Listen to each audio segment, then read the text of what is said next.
At the beginning of the 11th century, in the small town of Arezzo, Italy, lived a Benedictine monk named Guido, who wrote a piece of music that would become the basis for teaching the musical scale. He probably used an existing melody and used an existing hymn text, but the genius was combining the two to make a tool for teaching the notes of the musical scale. Before this, music was usually taught by rote, which meant the teacher would sing the music over and over and over until the students learned it.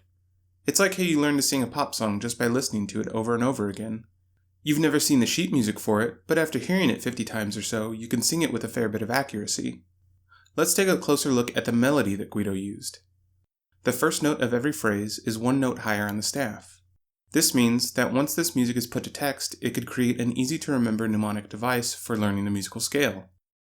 The text that he used was an existing hymn, usually attributed to the 8th century Lombard historian Paulus Diaconus. Apologies for any mispronunciations. Ut ceant laxis resonare fibris, mira gestorum famuli tuorum, solve polluti labii reatum, Sancte Johannes. It roughly translates to, so that your servants may with loosened voices resound the wonders of your deeds, clean the guilt from our stained lips, O St. John. This is what Guido's final version sounds like. Ut ceant laxis resonare fibris, mira gestorum, famuli tuorum, salve polluti, labii reatum, Sancte Johannes.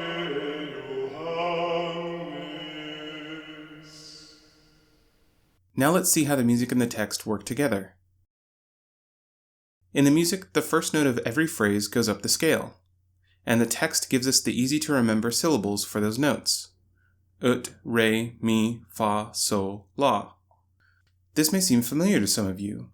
There are only two big changes that happened in the system between the 11th century and today.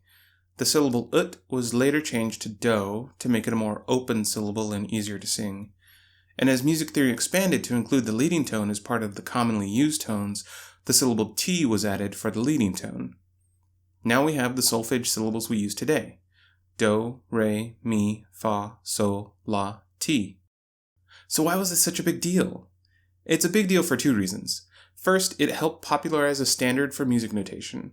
At the time, some music was still being taught by rote, or with music that wasn't on the 4 lines and 3 spaces that Guido used. This kind of music notation would give you the general shape of a melody, but not the exact notes. This standardized notation makes sure that a melody is performed with the same notes no matter who is performing it or where.